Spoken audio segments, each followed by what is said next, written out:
Captain Wu opened his eyes in the darkness of his cell. The metal floor was cold beneath him, just like it had been every morning for the past 3 months. He sat up slowly, feeling the weight of the shackles around his wrists and ankles. The chains rattled in the quiet. Around him, the prison was starting to wake up. He could hear the guards walking past, their heavy boots making dull thuds on the metal walkways. They were tall creatures, the Krelax, nearly 8 feet tall with blue-gray skin and 4 arms. They thought they were the strongest species in the galaxy. They thought humans were weak. Wu smiled in the darkness. Let them think that. In the cell next to him, he heard movement. That would be Hana, the engineer. She had been captured with him when their ship was attacked. On his other side was Tai, a scientist who studied alien creatures.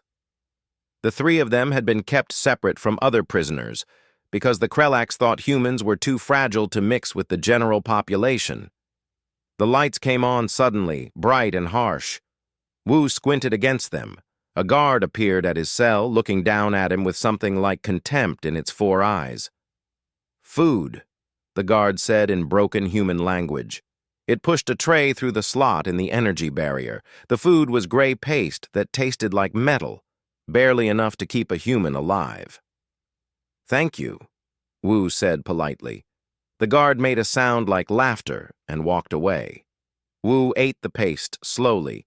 He had learned to make every meal last.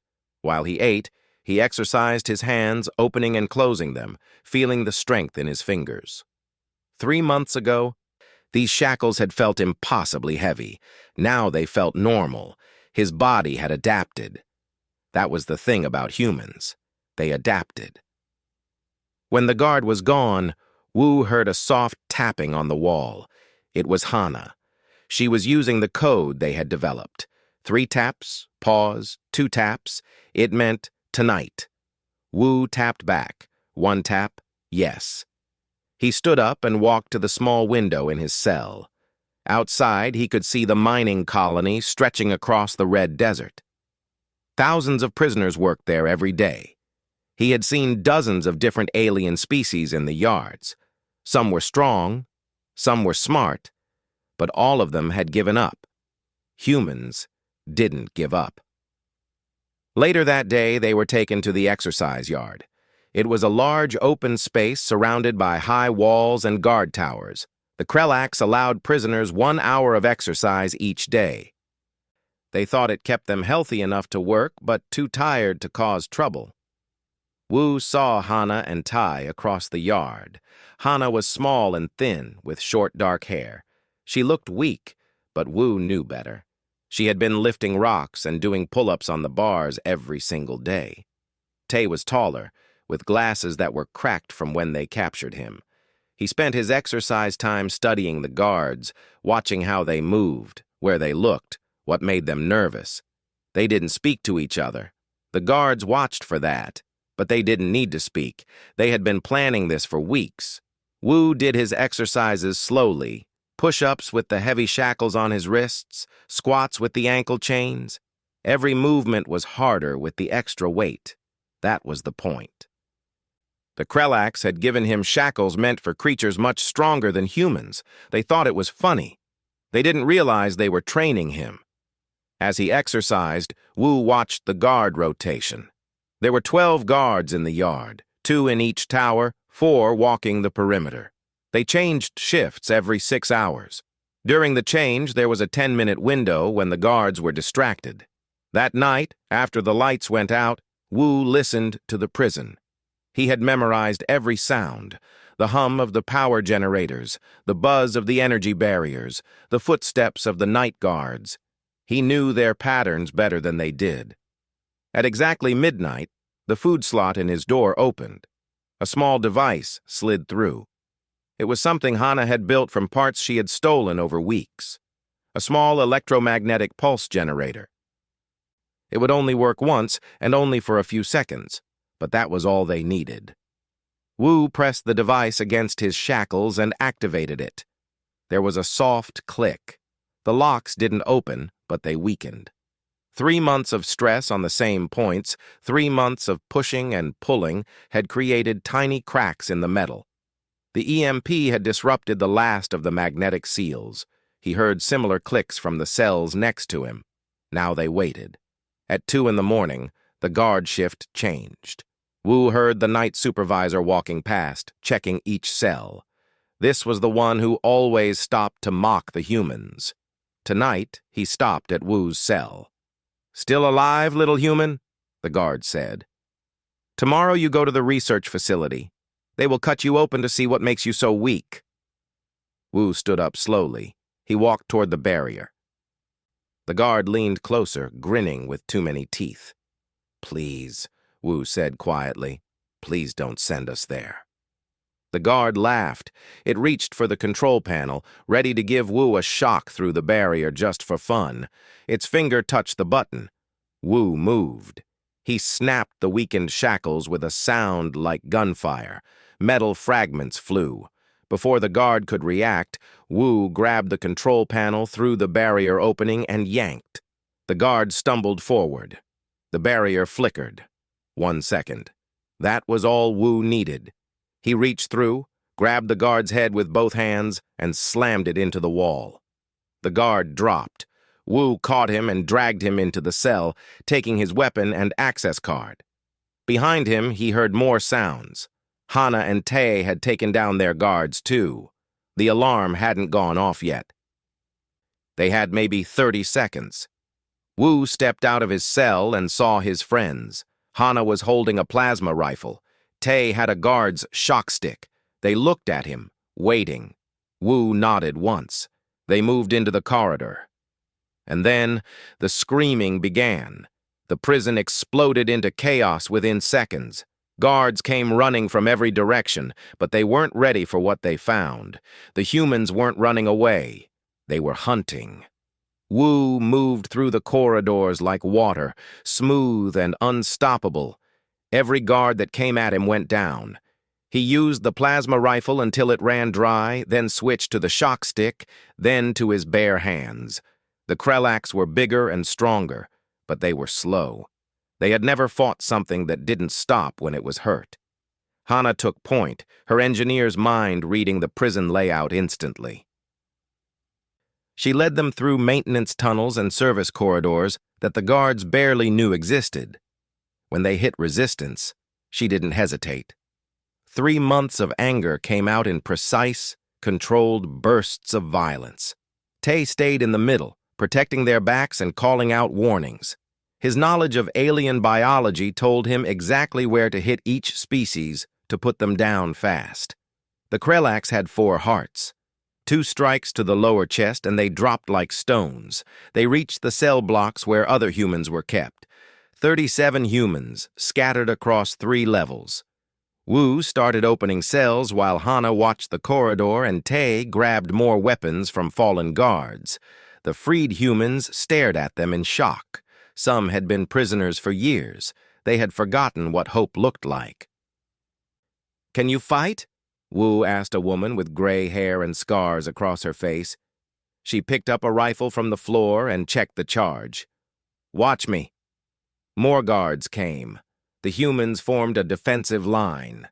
The first guard that came around the corner took 3 shots before it fell. The second took 5.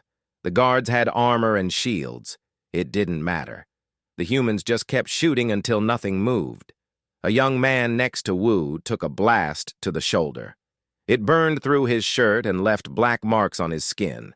He grunted, switched his rifle to his other hand, and kept firing. That was when Wu saw the Krelax begin to understand.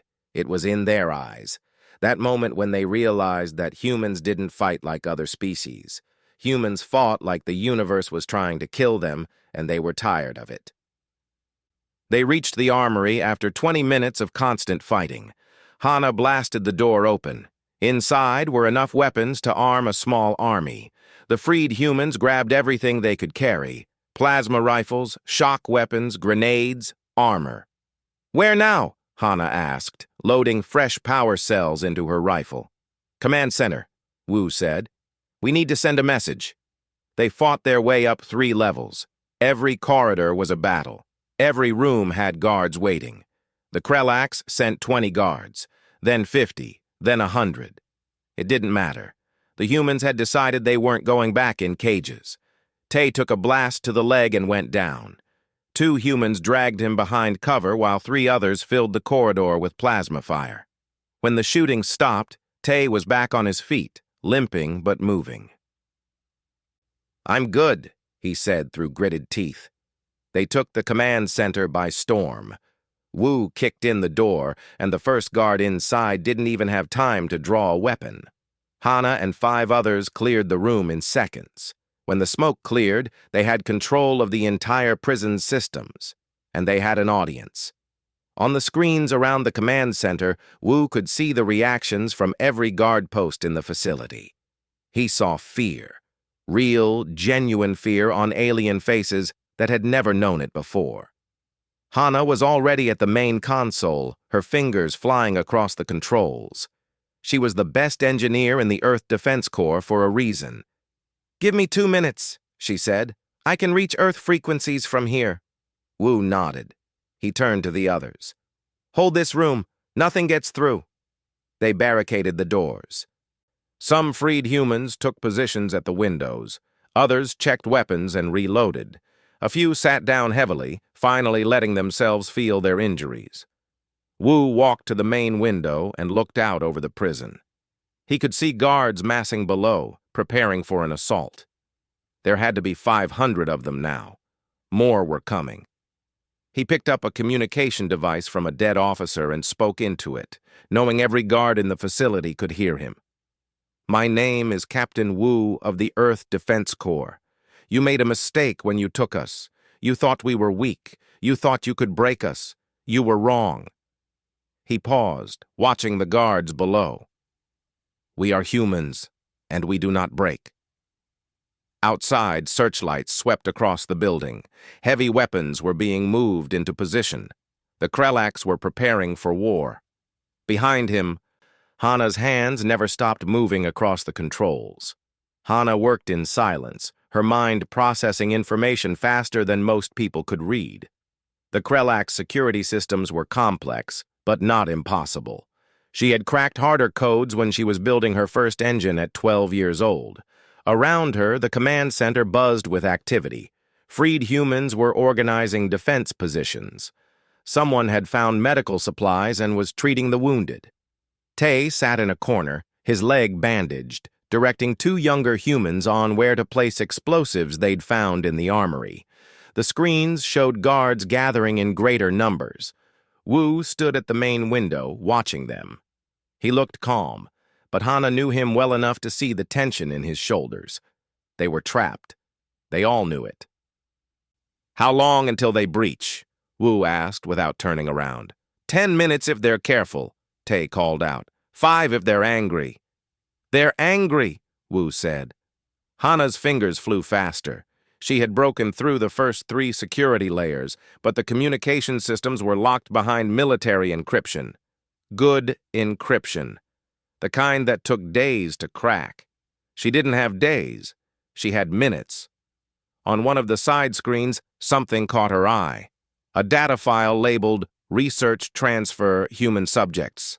She opened it. Her blood went cold. "Wu," she said quietly. "You need to see this." He came over, and Tay limped after him. The 3 of them stared at the screen. Numbers, locations, facility codes, and names. Thousands of human names. "They have 17 facilities," Hana whispered. 17 places holding humans. Over 4,000 people total. Wu's jaw tightened. On another screen, she pulled up the files on the research facility they were supposed to be transferred to. Medical diagrams, dissection plans. The Krelax weren't studying humans to understand them. They were studying humans to weaponize them. "They're afraid of us," Tay said softly. "That's why they're doing this. They've realized what we are, and they're trying to figure out how to stop us before it's too late." Wu didn't speak for a long moment. Then he turned to Hana. "Can you send this data to Earth?" If I can break the encryption, yes. But do it. Whatever it takes. Hana looked at the code again. Standard military encryption would take days. But there was another way. Risky, but faster. She could overload the system with a feedback loop, force it to reset to default settings for just a few seconds. It would also trigger every alarm in the facility and probably alert Krellak's command. It'll bring down hell on us, she said. They're already coming, Wu replied. Send the message. Hana's hands moved. She built the feedback loop in her mind first, then coded it directly into the system. It was elegant, really. The Krellaks had built their security so tight that it couldn't handle its own protocols running in reverse. She hit enter.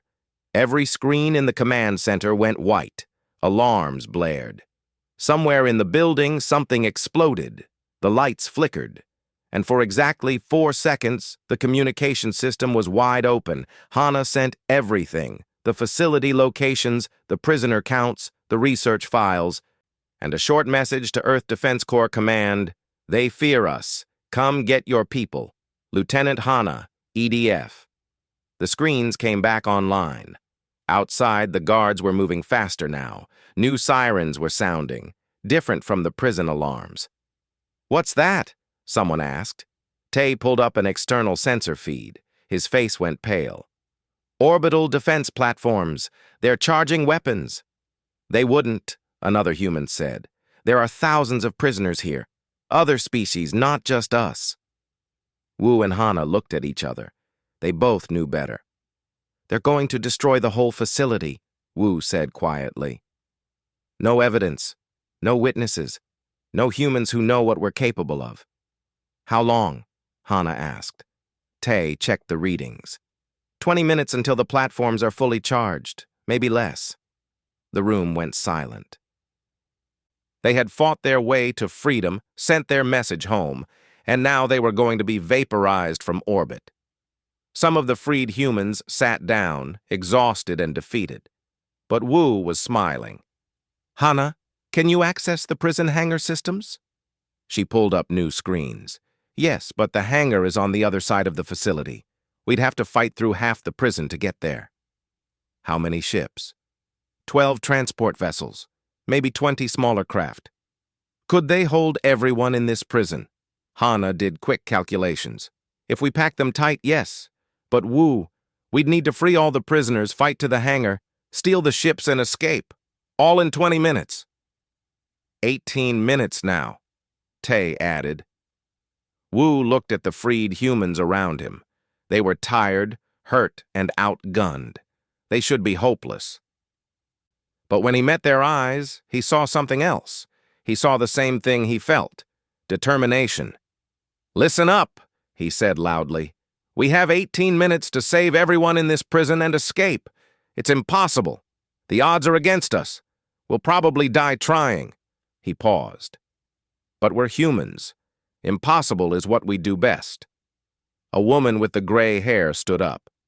Where do we start? Wu pointed at the screens. Hana, you take 5 people to the hangar. Get those ships ready.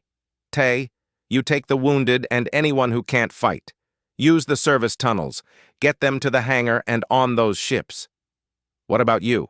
Hana asked. I'm going to free every prisoner in this place, and I'm going to make sure every Krellak's guard remembers this day for the rest of their lives. You can't do that alone, someone said. I'm not alone. Wu picked up 2 plasma rifles and checked their charges. Who wants to be a hero? Every single human in the room raised their hand. They split into 3 teams and moved fast. Hana's team fought their way down to the lower levels, heading for the hangar. Tay's team used the maintenance tunnels, moving the wounded through passages too small for Krellak's guards to follow easily. Wu's team went to war. They hit the main cell blocks like lightning. Wu blasted open the first door and found himself facing 12 alien prisoners, insectoid creatures with compound eyes that stared at him in confusion. You're free, Wu said simply. Take weapons if you want them. The hangar is on the north side. Run. He didn't wait to see if they followed. He moved to the next cell, and the next, and the next. His team spread through the levels, opening every door they found. Prisoners poured into the corridors. Some ran immediately. Others stood frozen, unable to believe what was happening. A few grabbed weapons and joined the humans. The Krelax guards tried to stop them. It was like trying to stop a flood with their bare hands. There were too many prisoners, moving too fast, and the humans were cutting through any resistance like it wasn't even there. Wu found himself in a large common area. 20 guards blocked the path ahead. Behind him were over 100 freed prisoners. The guards raised their weapons. "Last chance," the guard captain said. "Surrender or die." Wu checked his rifle charge, nearly empty. He looked at the guards, then at the prisoners behind him. Some were barely able to stand. Others looked ready to give up. He couldn't let that happen. Wu tossed his rifle aside. The guards looked confused. Then he broke into a run straight at them. The guards opened fire. Plasma bolts lit up the room. Wu dodged, rolled, and kept coming. A blast caught him in the side. He felt his ribs crack. Didn't matter. He reached the first guard and hit it with everything he had. The guard's armor cracked. Its weapon fell. Wu took it and kept moving. Behind him, the prisoners roared and charged. The guards suddenly found themselves facing not just one human, but 100 freed prisoners who had just remembered what courage looked like. The fight was short and brutal. When it ended, Wu was leaning against a wall, breathing hard, blood running from a cut on his forehead. But the path was clear. "Go!"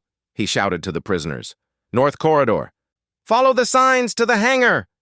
They ran. Wu pushed off the wall and followed, reloading his rifle as he moved. His side hurt with every breath, probably broken ribs. Add it to the list. He heard heavy footsteps behind him, big ones. He turned and saw something that made his blood run cold. A Krelax war general, 10 feet tall, covered in advanced battle armor, carrying weapons that could blow holes through walls. This wasn't a guard. This was a professional warrior. "You," the general said in perfect human language, "you are Captain Wu. You've caused great trouble." "That's the idea," Wu replied. "My name is High General Korvan. I have fought in 40 campaigns across 15 worlds. I have killed warriors from 20 species. I have never been defeated." Wu looked at his nearly empty rifle, then at the massive armored figure in front of him. The smart move would be to run. Get to the hangar, live to fight another day. But if he ran, Korvan would follow. Would catch up to the fleeing prisoners, would kill them all. Wu dropped his rifle. "There's a first time for everything," he said. Korvan laughed. It was a sound like grinding metal. "You are brave, human, but bravery without strength is meaningless. You cannot even hurt me through this armor." "Probably not," Wu agreed. He reached down and picked up a piece of broken pipe from the floor. "But I don't need to hurt you. I just need to stop you." The general charged. Wu dove aside, rolled, came up running. The general was fast for something so big, but Wu had spent 3 months studying how they moved. He knew their patterns. A massive fist came at his head. Wu ducked under it and swung the pipe at the general's knee joint. The armor there was thinner, designed for flexibility. The pipe bounced off, but the general stumbled. Wu pressed the attack. He was faster, more agile, but every hit he landed was like punching a mountain. The general's return strikes were devastating. One glancing blow sent Wu flying into a wall. He felt something crack in his shoulder. "Get up. Keep moving." Wu rolled aside as a foot came down where his head had been. The metal floor dented. He swung the pipe at the ankle, at the knee, at any joint he could reach. Small dents appeared in the armor. "You cannot win," Korvan roared. "Give up." Wu didn't answer. He didn't have breath for words. He just kept moving, kept hitting, kept fighting. His vision was starting to blur. Blood ran into his eyes. The general caught him with a backhand that sent him sliding across the floor. Wu tried to get up and couldn't. His legs wouldn't work. Everything hurt. Korvan walked over slowly, savoring his victory. "You fought well, human, for your kind, but now you die." The general raised his armored boot to crush Wu's skull. Wu saw Hana's voice in his mind, something she'd said once, months ago, during training. Engineering lesson number 1, every complex system has a weak point. You just have to find it. The armor, so strong, so advanced, powered by fusion cells in the back, cooled by vents in the sides. Vents. Wu grabbed a broken piece of metal from the floor. As the boot came down, he rolled, came up inside the general's reach, and drove the metal straight into the cooling vent under the general's arm. Sparks flew. The armor made a screaming sound. The fusion cells, unable to vent heat, went into emergency shutdown. All at once, the armor locked up. Korvan was trapped inside a 10-foot metal statue that weighed half a ton. Wu stood in front of him, swaying, barely conscious. "You asked if I could hurt you," Wu said softly. "I told you I just needed to stop you." He picked up his rifle and walked away, leaving the general screaming in rage inside his own armor. The hangar was chaos when Wu arrived. Hundreds of prisoners were streaming in from every direction. Hana's team had taken control of the landing bay and was loading people onto ships as fast as they could. Tai stood by the entrance, directing traffic and helping the wounded. "Wu!" Hana shouted when she saw him. She ran over, took one look at him, and her face went pale. "You look like death." "Feel like it, too," he admitted. "How many ships?" "All 12 transports, 15 smaller craft. We can fit everyone, but it'll be tight." An explosion rocked the hangar. The orbital platforms had started firing. They weren't aiming at the hangar yet, but they were getting closer. "How long until we can launch?" Wu asked. 3 minutes for the pre-flight checks." "We don't have 3 minutes. Then we launch without checks and hope we don't explode." Wu nodded. "Start engines. Get everyone loaded, now." The hangar exploded into organized chaos. Humans shouted orders, prisoners ran for ships, and engines began to roar to life. Wu helped load the last group, physically lifting smaller aliens and pushing them toward the ships. A young human, barely 20, grabbed his arm. "Sir, what about you?" "I'll be on the last ship. Go." Another explosion, closer this time. Part of the hangar roof collapsed. Wu saw Tai dragging someone toward a transport, his injured leg barely holding him up. "That's everyone!" Hana shouted from a ship door. "Wu, come on!" He did a final check of the hangar. Empty. Everyone was aboard. He ran for the last ship, his broken ribs screaming with every step. The ship door started to close as he reached it. Hands grabbed him and pulled him inside. The door sealed. Through the window, Wu saw the hangar behind them. 1 second later, an orbital blast turned it into molten slag. "Go, go, go!" Hana was at the pilot controls, her hands flying. The ship lifted off, wobbling. Around them, the other ships were launching too. "They're targeting us!" someone shouted. The ships scattered, each one taking a different course. The orbital platforms couldn't track them all. Some ships took damage. One exploded, a bright flash against the dark sky. But most made it through the atmosphere. Wu watched through the window as the prison grew smaller below them. He saw more orbital strikes hit, saw the entire facility start to collapse. They had done it. Against impossible odds, they had done it. Someone handed him medical supplies. He pressed them against his side and closed his eyes for a moment. "Where are we going?" Tai asked from somewhere behind him. "Away from here," Hana said, "and then toward Earth." "They'll chase us," someone else said. "Let them," Wu replied, his eyes still closed. "They've never chased humans before. They're about to learn why that's a mistake." The ships jumped to faster-than-light speed, leaving the Krelak system behind. 3 weeks later, Captain Wu stood in the bridge of the EDF carrier Vengeance. His ribs had healed, mostly. The scars would be permanent. He didn't mind. They were reminders. Around him, the bridge crew worked in controlled precision. On the main screen, Fleet Admiral Kim looked out at him with hard eyes. Captain, your report has been received and verified. The data you sent has been analyzed. We've identified 15 Krelax facilities holding human prisoners.